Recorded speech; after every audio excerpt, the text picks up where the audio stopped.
Something different happened last fall. For the first time in a long time, I made a Pixel phone as one of my daily drivers, and it's a decision I don't regret after putting the Pixel 8 Pro through countless photo shootouts and comparisons against all the best phones around. Now that its successor is finally here, I have high expectations for the Pixel 9 Pro XL. That's because the Pixel 8 Pro stuck around for almost a year, even when newer Android phones like the OnePlus 12 and Galaxy S24 Ultra tried to tempt me away from it. Google's rearranging its Pixel lineup because instead of just one flagship model, we are getting two Pro models instead. Technically speaking, the Pixel 9 Pro XL is the direct successor to the Pixel 8 Pro because of their similar sized screens, whereas the Pixel 9 Pro has a much smaller display. I break down all the details about them in my Pixel 9 and Pixel 9 Pro versus Pixel 9 Pro XL comparison. Given the opportunity of the iPhone 15 Pro Max and Galaxy S24 Ultra, Google's arming the Pixel 9 Pro XL with bigger upgrades like newer cameras, more helpful AI features, and a stronger, more durable design. In my Pixel 9 Pro XL review, I will see if it's a worthy update that could convince people to choose it over rival phones.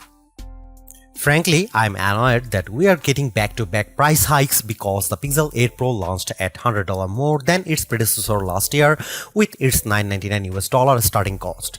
And now with the Pixel 9 Pro XL, it's up by yet another $100 to a starting price of $1,099 in the US. This effectively ends one of the best parts about getting a Pixel phone, their discounted prices. Pixel 9 Pro XL pre-orders are available right now with steep discounts on the flagship phone when you do a trade-in, although it will be available online and select retailers starting on September 4. There's a total of 4 colors at launch: Obsidian, Porcelain, Hazel, and Rose Quartz. I do miss the Bay option for my Pixel 8 Pro, but I do like the Rose Quartz color of my Pixel 9 Pro XL review unit because of its lighter tone. I'm really annoyed that the base starting storage is still 128GB. First and foremost, I love the redesigned camera hump on the back of the phone because it's much more pronounced than ever before. The elongated pill-shaped protrusion in a departure from the edge-to-edge camera bar in past Pixels, but it's exactly what it needs to set it apart from other phone designs. Apart from the camera arrangement, the design of the Pixel 9 Pro XL makes it look eerily similar to the iPhone 14 Pro Max due to the polished metal rims that are now flat as opposed to contoured. I know others may like this change, but it doesn't feel as comfortable to hold as the rounded edges of the Pixel 8 Pro, so it's something I'm just going to need to get used to. Despite this, at least it's still sporting the same matte gloss surfaces as before to give them that always clean, smooth look. Google claims that the design is twice as durable as the Pixel 8 Pro with its IP68 construction, especially with Corning Gorilla Glass Victus 2 protecting its screen. During its Made by Google event, the company made an outrageous claim that Pixel 9 Pro XL 6.8-inch Super Actua display reaches a peak brightness of 3000 nits. I didn't think it was ever going to get close to that in our testing, but I was mistaken. Hands down, the Pixel 9 Pro XL has the brightest screen we have ever tested, reaching a blinding peak of 2469 nits, a substantial improvement over the 1526 nits of the Pixel 8 Pro. And you know what? It shows outside when I play the same 4K HDR clip, with the Pixel 9 Pro XL being noticeably brighter than the Pixel 8 Pro. But it doesn't end there either, because this OLED panel looks marvelous with its rich color tones and wide viewing angles that barely show any distortion when I look at it from an angle. This record-breaking mark is hard to believe, more so when rival phones like Galaxy S24 Ultra tops out at 1326 nits.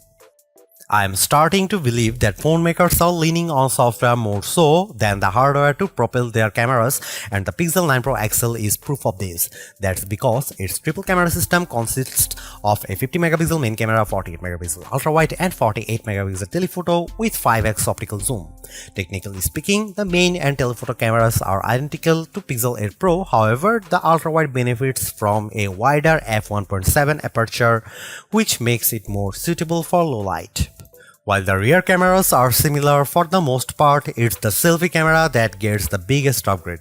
A pixel crunching 42 megapixel autofocusing front camera with a wider 103-degree field of view. I won't spill the beans on how it performs just yet, but it's undoubtedly a big upgrade if you intend on using it a lot. Meanwhile, the camera interface is just as intuitive and robust as ever before. Since it's a Pro model, shutterbugs like myself appreciate the Pro controls that let me dial in a few of the camera settings manually. The only new changes include the Add Me feature, which leans on AR guidance to let the photographer be included in the shot along with how panoramic photos are taken. Here are some camera samples of Google Pixel 9 Pro XL.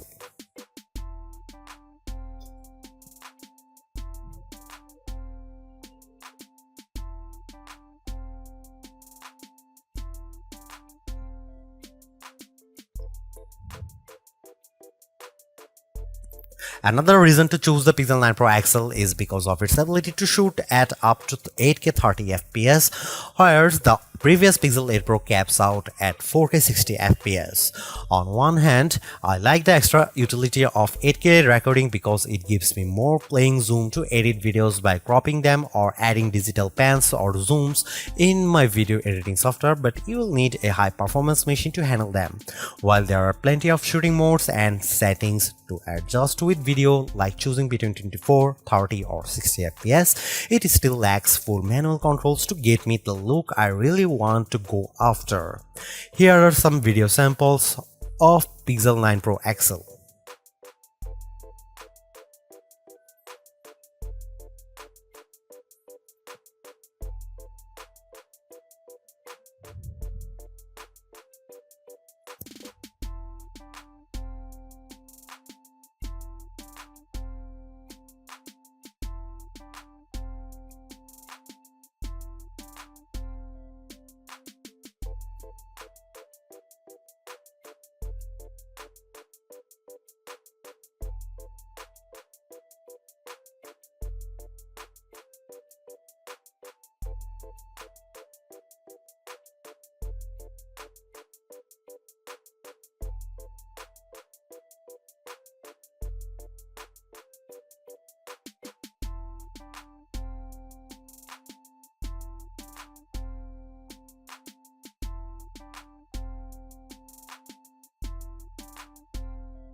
The biggest area of opportunity for the Pixel 9 Pro XL is without a doubt its processing performance, mainly because last year's Tensor G3 underperformed against rival chips like Apple's A17 Pro and Qualcomm's Snapdragon 8 Gen 3. With the Tensor G4 calling the shots, it's an improvement over the Pixel 8 Pro with Geekbench single and multi-core scores averaging at 100, 929 and 4747 respectively. On paper, it beats Pixel 8 Pro's scores of 1699 and 3666, but it trails the performance benchmark results of the iPhone 15 Pro Max and Galaxy S24 Ultra. Despite this, I am happy to report that its performance is buttery smooth and responsive with all the normal functions I do on my phone. I am also pleased by how it manages to keep more apps in memory with its upgraded 16 GB of RAM, which means less refreshing if I am multitasking. Over on the graphics performance side of things, it's a minimal gain running 3D benchmarks while Live Unlimited test to see how its GPU handles. Its 55.63 FPS score in well in line to what I expect out of a flagship device, but it's barely an improvement over the Pixel 8 Pro's 52 FPS score. And compared to the Galaxy S24 Ultra and iPhone 15 Pro Max, the Pixel 9 Pro XL doesn't come close to matching their insane frame rates. But don't let GPU performance tests be the single determining factor, because I loaded up Age of Origins and Modern Comfort without any hitch to either of their performances, even when there's a lot of action happening. The Tensor G4 might not be the speediest piece of silicon on the market, but it's certainly bringing along improved power efficiency. That's because of Pixel 9 Pro XL has 5060 mAh battery, which is marginally better than the Pixel 8 Pro's 5050 mAh1. Given how the Pixel 8 Pro came up short at 10 hours and 3 minutes in our battery benchmark test, I'm impressed that Pixel 9 Pro XL beats it in stunning fashion, clocking at 14 hours and 37 minutes at its longest. This is the kind of leap I want to see in any successive device, so I am delighted that we finally have a Pixel with extraordinary battery life. It has taken years to get here, but it's lasted me easily through a day with little worry. In fact, it hovers around 15% battery life each night right before bedtime. Battery life is a key area people look at when buying a phone, so it's long overdue that a Pixel can finally keep up with the competition. On the flip side, the Pixel 9 Pro XL also gets a boost with faster 37W wire charging, which is slightly off from Pixel 8 Pro's 30W charging. This results in getting 63% charged when in 30 minutes of charging, while the Pixel 8 Pro got to 59%. However, wireless charging is still capped at 15W with the use of a second-gen Pixel stand and a slightly slower 12W speed with QI wireless charging. Usually, Pixel devices launch with latest version of Android, but Google's choosing to launch the new Pixel 9 lineup with Android 14 as opposed to Android 15. I know there are people who are on the fence about this decision, but I'm not. Yes, there are certainly new features that accompany Android 15, but the new exclusive Pixel features are enough to tide me over.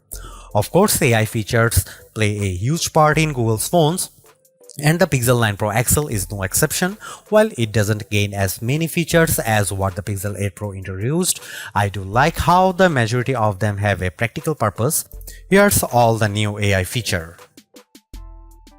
First of all, Google Gemini is the virtual assistant that handles everything on the phone, from asking it to create a list of places to visit on your vacation to controlling your favorite smart home devices. What's even better is that I can access Gemini Live by pressing on the corresponding button in the Gemini app. What I am impressed most about Gemini Live is the assistant's ability to handle natural conversation, like when I ask a follow-up question while it's speaking. It's even better that it sounds like I am having a conversation with an actual person.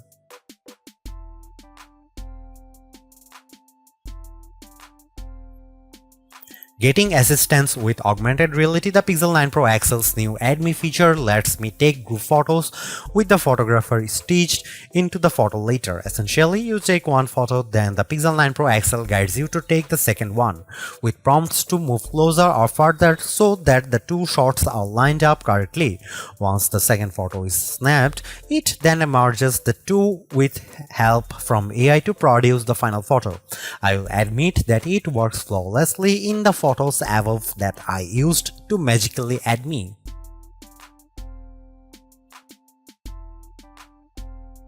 Technically a new feature within Magic Editor. I love how the new Reimagine feature uses generative AI to tweak my photos. It works based on backgrounds which I used to changes up the shots with the photos above. By writing down my request in a text box, I am surprised by how it generates the new set of images in less than 4 seconds. While it does accurately produces what I want, it can still occasionally mess up, but it works nicely for the most part. The first image is the original one in the gallery above, and the rest are generated with the Reimagine feature. Pixel Studio uses a text box to generate new images and sketches based on my description. I asked it to make an image with black cats fighting against Teenage Mutant Ninja Turtles on the bench, and I am astonished by what it produces. Yeah, I get a good chuckle from all of them, but it was super quick at generating the images. No other phone currently offers anything similar to this out of the box, so it's a tool I can see myself using. Call screen has been one of my favorite AI features, with the Pixel 8 Pro allowing Google Assistant to take phone calls on my behalf.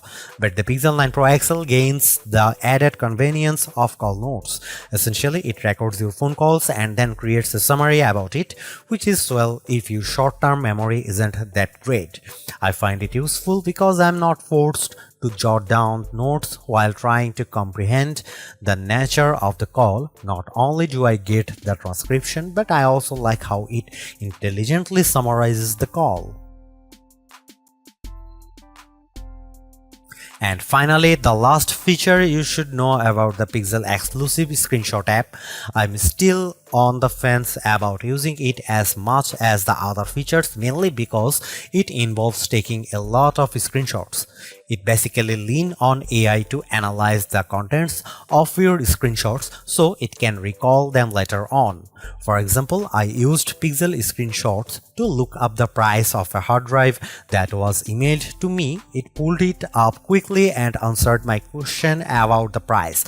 But again, for this to work effectively long term, I need to constantly tell myself to take screenshots. All of these features amplify the software in those two phones, even though it's launching with Android 14 instead. Thankfully, it won't be long before it comes out. Despite this, the Pixel 9 Pro XL is still get the same outstanding 7 years of major software and security updates that make Google's phones prized in the space. Clearly, there are improvements with the Pixel 9 Pro XL. Apart from its brighter display and longer battery life, everything else about the Pixel 9 Pro XL feels like its modest upgrade at best, which is made tougher due to its $100 price increase. While the new AI features are helpful, I was hoping for bigger improvements around its camera and processing performance. Given that the Pixel 9 Pro has the same exact camera arrangement as this, there isn't much justification on picking the Pixel 9 Pro XL for photography. And compared to its direct rivals, the Galaxy S24 Ultra and iPhone 15 Pro Max, they definitely cost more but have better performance overall.